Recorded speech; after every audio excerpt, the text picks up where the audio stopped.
Bismillah. Assalamualaikum and good morning. Welcome to the forum at KPM Community Club. I am Muhammad Harith Iskandar and I will be a moderator for our conversation today, which is about if cigarettes should be banned. So, cigarette smoking remains a pervasive habit worldwide, with approximately 1.3 billion smokers, as reported by the World Health Organization (WHO). The prevalence of smoking varies significantly across different regions, with developing countries witnessing higher smoking rates compared to developed nations. This disparity highlights the global challenge in addressing tobacco use, particularly in areas with limited healthcare infrastructure and educational resources. Cigarettes are a major public health issue, responsible for the deaths of around 6 million people every year. If current consumption rates continue, we can expect approximately 300 million tobacco-related deaths this century. Smoking is not only dangerous but also defective, causing harm to half of its long-term users. It's a leading cause of preventable diseases such as lung cancer, heart disease, stroke, and various respiratory illness. Furthermore, secondhand smoke poses a significant risk to non-smokers, particularly children and pregnant women, leading to severe health problems. So, I'm delighted to be here with our panel today. First, I would like to introduce each of our panelists. To my left, Professor Safiah. She is one of the psychology professor from Aliah University. Next to Professor Safiah, we have Dr. Aliah Nabila. Dr. Aliah Nabila is a family motivational expert who is also a mother with the PhD from University Malaya. So, Dr. Nabila, from your opinions, how can we leverage smokers' desensitization with their habit to promote cessation and reduce the overall demand for cigarettes? And what support system can be put in place to help smokers quit successfully? So, first of all, the cigarette is a deadliest object in the history of human civilization. Cigarettes kills about 6 million people every year, a number that will grow before it shrinks. Smoking in the 20th century kills only 100 million people, whereas a billion could perish in our century unless we reserve a cause. Even if present rates of consumption drop steadily to zero by 2100, we will still have about 300 million tobacco deaths this century. The cigarette is also a defective product, meaning not just dangerous but undesirable dangerous, killing half its long-term user. Cigarette smoking is a leading cause of preventable disease worldwide. It's responsible for lung cancer, heart disease, stroke, and various respiratory illness. Besides that, secondhand smokes is a significant risk factor for non-smokers, especially children and pregnant women, leading to serious health issues. Okay, I see. Your opinion highlights some alarming statistics about the number of deaths caused by smoking and the potential for even more in the future. We welcome differing viewpoints and respectful dialogue about potential solutions, such as smoking cessation programs, public health initiatives, and policy change. Let's work together to promote a healthy and safe community for all. So, Professor Safiah, what is your opinion about our topic for today, which is cigarettes should be banned? I'm going to debate whether cigarettes should be banned or not. And based on my opinion is that abolishing cigarettes will actually enlarge human liberties rather than restrict them, as addiction is what truly restricts freedom. And additionally, making cigarettes illegal will help cigarette manufacturers fulfill their promises to cease production if cigarettes were found to be harmful. Thank you for your answer, Professor Safiah. So, based on your arguments that banning cigarettes will actually increase human liberties by freeing individuals from the grip of addiction, rather than restricting their freedom of choice, they also propose that making cigarettes illegal will hold manufacturers accountable for their past claims to cease production if the product was found to be harmful. What measures can be taken to minimize the environmental impact of cigarette manufacturing?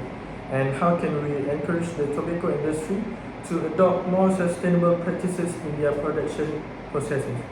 We will look at economic costs. The treatment of smoking-related disease imposes a significant financial burden on the healthcare system. Increasing public health expenditure, it also contributes to absence and reduced productivity in the workforce, affecting the overall economy. The economic burden of smoking-related disease is immense, impacting healthcare system productivity and overall financial stability. In the United States alone, cigarette smoking cost over $600 billion in 2018, including more than $240 billion in healthcare spending and nearly $185 billion in lost productivity due to smoking-related illness and health conditions. Additionally, nearly $190 billion was lost due to smoking-related premature deaths, and $7 billion was lost from reduced productivity caused by premature death from secondhand smoke exposure. The tobacco industry spends billions of dollars each year on cigarettes and smoking tobacco advertising their promotions. Further exacerbating the financial strain, in 2020, states collected $27.2 billion from tobacco tax and settlement but only spent $740 million on tobacco prevention and control programs. This represents just 2.7% of the available funds, leaving a significant portion of the money allocated for addressing the root cause of smoking-related disease. Cigarette has been intentionally designed from inhalation, which has significantly contributed to the global lung cancer epidemic. Prior to the 19th century, tobacco smoke was freely inhaled due to its hardness. However, with the invention of leucoring, a technique that preserves sugars in the tobacco leaf, smoke become more inhalable. This shift has resulted in a dramatic increase in the death list of cigarettes, as inhalation allows smoke to penetrate deeper into the lungs. That's a really good point, Dr. Nabila. I really understand your points. So, the cost of treating smoking-related disease places a heavy burden on healthcare system, driving up public health expenditure. Additionally, smoking contributes to absenteeism and reduced productivity in the workforce, negatively affecting the overall economy. Moving on to Professor Safiah, what is your opinion about Dr. Nabila just said? I understand what Dr. Nabila just said, but to review the assertion that smoking poses a significant financial burden on the healthcare system and negatively impacts the economy through the absenteeism and reduced productivity is a commonly accepted viewpoint. However, several counterpoints challenge this assertion, presenting a more nuanced understanding of the economic impacts of smoking. Firstly, tax revenue from tobacco sales play a crucial role in offsetting the costs associated with smoking-related diseases. Governments worldwide collect substantial tax revenue from the sale of tobacco products, which often runs into billions of dollars annually. These funds can be utilized to support public health initiatives, including those aimed at treating smoking-related illnesses. For example, in countries like the United States and the United Kingdom, tobacco excise taxes contribute significantly to the national budget, thereby partially balancing the financial strain on healthcare systems. Secondly, the economic contribution of the tobacco industry cannot be overlooked. The industry provides employment to millions of people across various sectors, from farming and production to retail and logistics. This employment generates income for families and communities, contributing to overall economic stability. And additionally, the tobacco industry is a significant player in international trade, with many countries relying on tobacco exports for economic growth. The industry's contributions to GDP, job creation, and trade balances highlight its role as a vital economic engine. We have heard from Professor Safiah, and this shows smoking has a significant economic impact, with estimated cost of 0.7% of China's GDP and 1% of US GDP, while also generating economic benefits through tax revenues, employment, and economic stimulus. Dr. Nabila, what measures can be taken to minimize the environmental impact of cigarettes manufacturing And how can we encourage the tobacco industry to adopt more sustainable practices in their production processes?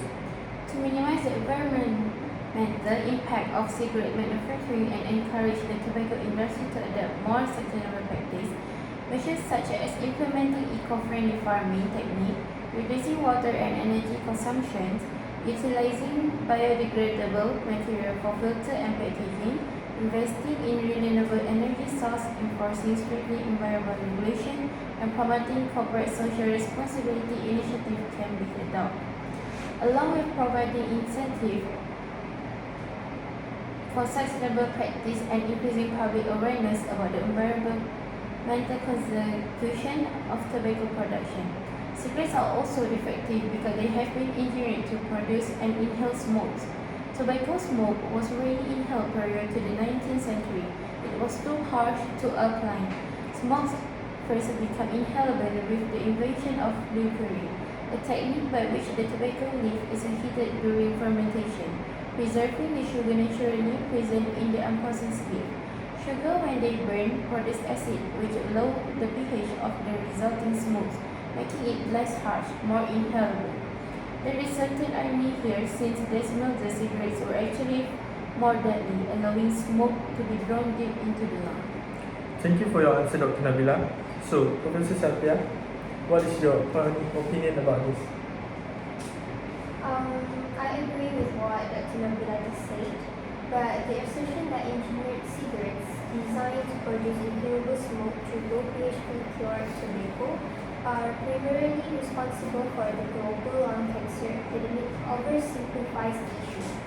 There are several key factors challenge this perspective. And firstly, the rise in cigarette smoking cannot be attributed solely to the engineering of inhalable smoke. Cultural and societal influences play significant roles. Aggressive marketing campaigns, the glamorization of smoking in media, and its widespread use during wars significantly contributed to the surge in smoking rates during the 20th century. Furthermore, reversing the use of low pH fluoro tobacco would likely face significant challenges, including consumer resistance. Smokers have developed a preference for modern cigarettes, and a sudden change in production methods might lead to backlash. Additionally, the global supply chain is optimized for carbon curing processes, making such a shift economically and logistically complex. Thank you, Dr. Safiah. The rise in cigarette smoking is attributed to cultural and societal influences, including aggressive marketing and glamorization in media, while lung cancer is caused by multiple factors, including filtered cigarettes and increased consumption, and reversing the use of low pH cured tobacco will face significant challenges due to consumer resistance and complex global supply chains. So, what is the main reason why proponents of individual freedom argue against banning cigarettes? A central argument against banning cigarettes is the preservation of individual freedom and personal autonomy. In a free society, adults should have the right to make their own choices, even if those choices involve known risks. Smoking, despite its well-documented health hazards, falls into this category. The principle of individual liberty suggests that adults are capable of making informed decisions about their own lives, including whether to engage in behaviors that might harm their health. Proponents of this viewpoint argue that a cigarette ban would constitute an overreach of government power infringing upon personal freedoms. Governments in democratic societies are generally expected to protect individual rights and respect personal choice, as long as those choices do not harm others. Smoking, while harmful to the smoker, is a personal choice that should be respected under the tenets of personal autonomy. This perspective emphasizes that government intervention should focus on education and harm reduction rather than outright prohibition. Excuse me, Dr. Safiah, this and product defect are too reasonable to abolish the sale of cigarettes. But there are a third in the financial burden on public and private pleasure, principally from the cost of treating illness due to the smoking. Cigarettes use also result in the financial losses for the nation labor productivity, and in many parts of the world make the poor even poorer. So thank you for your perfect answer, Dr. Nabila and Professor Safiah. So moving on, is there any solution on Dr. Nabila and Professor Safiah's perspective on our topic, which is cigarettes should be banned, and what is the solution for this matter? To address the global issue of cigarette smoking, comprehensive solution includes stricter regulation on writing and sales, higher tax, public smoking bans, and intensive education campaign. Providing accessibility smoking cessation program and investing in healthcare are crucial, along with promoting sustainable agricultural practice and enforcing pollution control.